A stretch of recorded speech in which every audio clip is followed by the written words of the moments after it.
myself Pradeep Chaurasia welcomes all of you my YouTube channel new Gurukul centre of excellence. जब आप कोई किताब खरीदते हैं तो आपने देखा होगा कि उस किताब के इंडेक्स के पहले जो है या फिर इंडेक्स के बाद में एक पेज लगा होता है जिसमें लिखा होता है प्रस्तावना।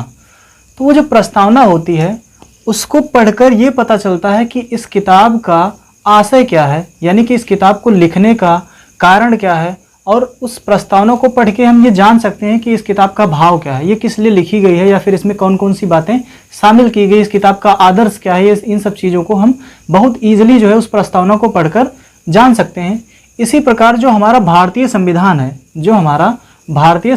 है, जिसको बनने में 2 साल 11 महीना 18 दिन लगा था, तो उसमें जो है एक प्रस्तावना उद्देशिका को शामिल किया गया है, जिसको जो है हमारे संविधान का कुंजी कहा जाता है, संविधान की कहा जाता है, जिसको पढ़कर हम संविधान के बारे में अच्छी तरह से जान जाते हैं कि ये हमारा संविधान जो है ये किस लिए लिखा गया है और क्यों लिखा गया है, तथा इसके आदर्श क्या है, यानी इसमें किन किन उच्च आदर्शों को शामिल किया गया है। ये सब जो है इस उद्देशिका को पढ़कर हमें पता चल जाता है। तो सबसे पहले आइए हम एक बार इसमें नज़र डाल लेते हैं कि ये जो है हमारी प्रस्तावना जो है ये है क्या। तो यहाँ पे प्रस्तावना में लिखा हुआ है हम भारत के लोग, यानी कि भारत में जितने लोग रह रहे हैं सब, हम भारत के लोग भारत को एक संपूर्ण प्रभुत्व संपन्न समाजवादी पंथनिरपेक्ष लोकतंत्रात्मक गणराज्य बनाने के लिए तथा उसके समस्त नागरिकों को सामाजिक आर्थिक और राजनैतिक न्याय विचार अभिव्यक्ति विश्वास धर्म और उपासना की स्वतंत्रता, फिर बात करते हैं आगे, प्रतिष्ठा और अवसर की समता प्राप्त कराने के लिए तथा उन सब में व्यक्ति की गरिमा और राष्ट्र की एकता और अखंडता सुनिश्चित करने वाली बंधुता बढ़ाने के लिए दृढ़ संकल्प होकर अपनी इस संविधान सभा में आज तारीख 26 नवंबर 1949 ईस्वी मिति मार्गशीर्ष शुक्ल संवत 2006 विक्रमी को एतद द्वारा इस संविधान को अंगीकृत अधिनियमित और आत्मर्पित करते हैं। तो यहाँ पे हम इस प्रस्तावना में ये जानेंगे कि इस प्रस्तावना में संशोधन कितनी बार हुआ है तथा इसमें जो है कहाँ से कौन कौन सी चीज़ें इस प्रस्तावना में भी शामिल की गई हैं। तो ये जो प्रस्तावना थी ये पंडित जवाहरलाल नेहरू ने एक उद्देशिका प्रस्ताव जो है पेश किया था संविधान सभा में। तो उस उद्देशिका प्रस्ताव का कुछ अंश तथा ऑस्ट्रेलिया और यूएसए के संविधान का कुछ प्रारूप लिया गया है, जिससे हमारी ये संविधान की प्रस्तावना बनकर तैयार हुई। तो यहाँ पे हम बात करते हैं कि 13 दिसंबर 1946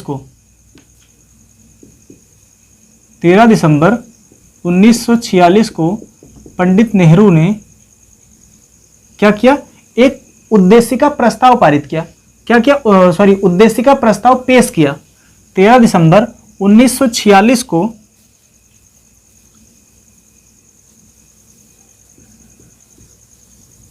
प्रस्ताव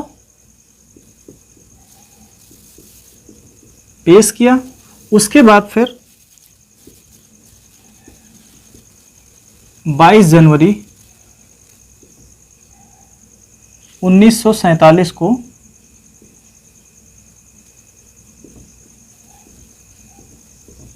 स्वीकृति मिली। ठीक, तो जो उद्देश्य का प्रस्ताव था वो 13 दिसंबर 1946 को पंडित नेहरू जी ने संविधान सभा में पेश किया, यानी कि उन्होंने बताया कि ये एक प्रारूप दिया, ये बताया कि ये जो है हमारी उद्देशिका का प्रस्ताव है और इसमें जो है कुछ चीज़ें लिखी हुई हैं। तो उसमें जो है जो चीज़ें लिखी हुई थी उसमें पूरी की पूरी जो है अडॉप्ट नहीं की गई। तो यहाँ पे उनकी उद्देशिका प्रस्ताव का कुछ अंश लिया गया, जो उद्देशिका प्रस्ताव 13 दिसंबर 1946 को कॉन्स्टिट्यूएंट असेंबली में जो है पेश किया गया था, और उस प्रस्ताव को 22 जनवरी 1947 को स्वीकृति मिली थी। पेश कब किया गया था, 13 दिसंबर 1946 को, और स्वीकृति मिली थी 22 जनवरी 1947 को। तो उसमें का कुछ अंश साथ में यूएसए और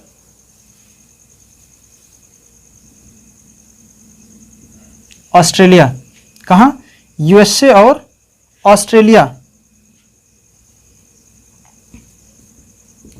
के संविधान का प्रारूप, यानी कि के संविधान का फॉर्मेट लिया गया और फिर जो है उद्देशिका जो हमारा संविधान का जो उद्देशिका है, जो प्रस्तावना है, उसको जो है बनाया गया, यानी कि उसमें शामिल किया गया। तो यहाँ पे सबसे पहले हम आइए इसका विश्लेषण करते हैं कि इसमें लिखा क्या है और इसको याद करने का एक ट्रिक है। तो यहाँ पे लिखा हुआ है हम भारत के लोग। तो ये जो हम भारत के लोग का फॉर्मेट है ये यूएसए के संविधान से लिया गया, यूनाइटेड स्टेट ऑफ अमेरिका, या फिर हम कह सकते हैं अमेरिका के संविधान से इसको जो है लिया गया है।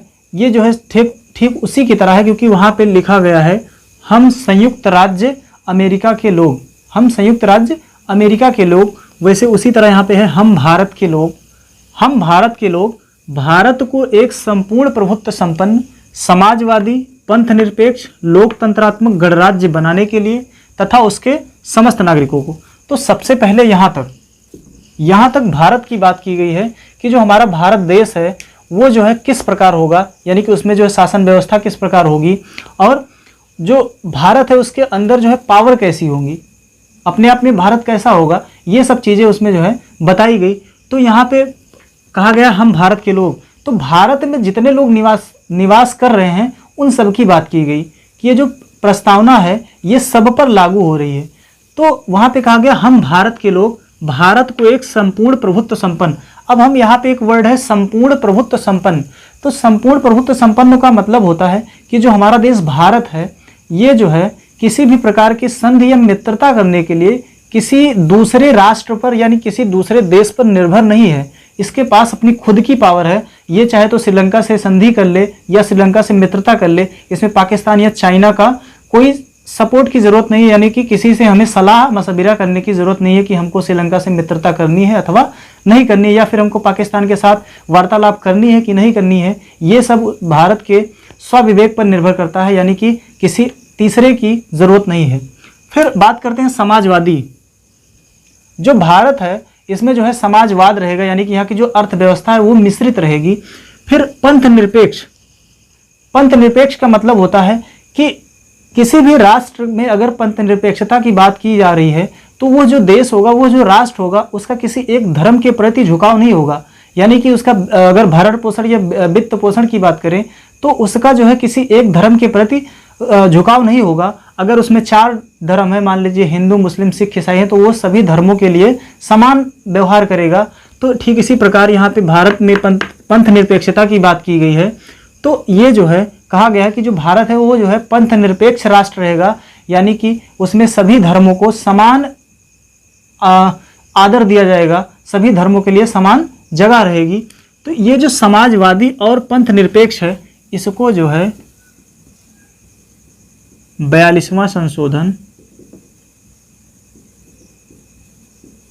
1976 के द्वारा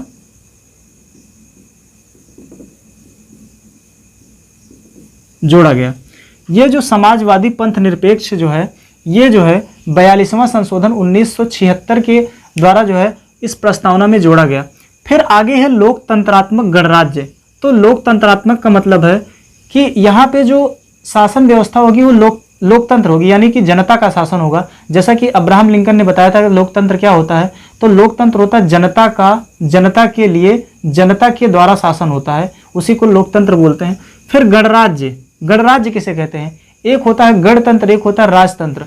तो राजतंत्र में होता यह है कि अगर आज कोई राजा है तो कल उसका जो बेटा होगा वही राजा होगा, यानी कि उसी के वंश का कोई होगा वही राजा होगा, इसको बोलते हैं राजतंत्र।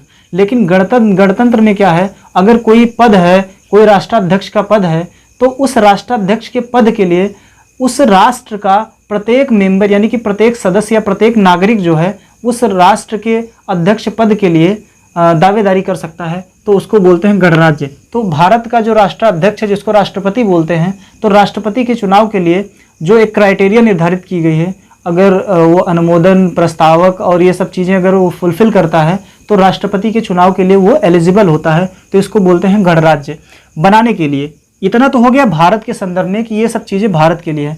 अब यहाँ पे जो भारत में जनता निवास करती है यानी कि जो भारत के नागरिक हैं उनके बारे में क्या कहा गया कि तथा उसके समस्त नागरिकों को, अब उसके समस्त नागरिकों को न्याय की जरूरत पड़ेगी, स्वतंत्रता की जरूरत पड़ेगी तथा समानता की जरूरत पड़ेगी।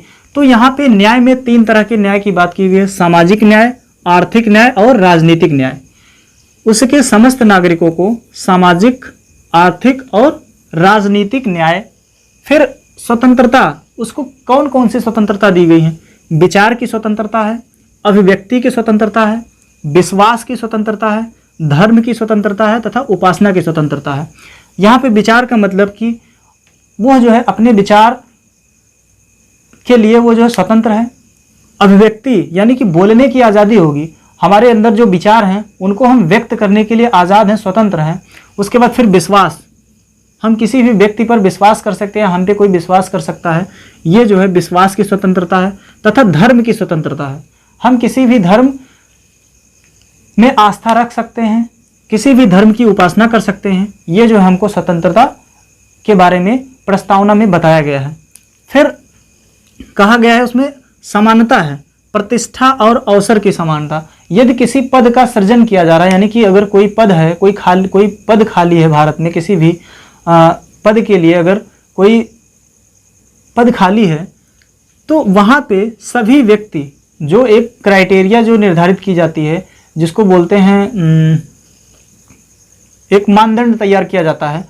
अगर वो मानदंड पे कोई खरा उतरता है तो प्रत्येक व्यक्ति उसके लिए क्या होगा, एक समान होगा। तो यहाँ पे समानता की बात की गई है प्राप्त करने के लिए, तथा उन सब में, यानी कि जो व्यक्ति हैं उन सब में व्यक्ति की गरिमा और राष्ट्र की एकता और अखंडता सुनिश्चित करने वाली बंधुता बढ़ाने के लिए जितने भी व्यक्ति हैं उनको ये न्याय, स्वतंत्रता और समानता देने के साथ साथ उन सब में व्यक्ति की गरिमा और राष्ट्र की एकता और अखंडता। यहाँ पे ये जो अखंडता शब्द है, यहाँ पे जो अखंडता शब्द है, इसको भी 42वां संशोधन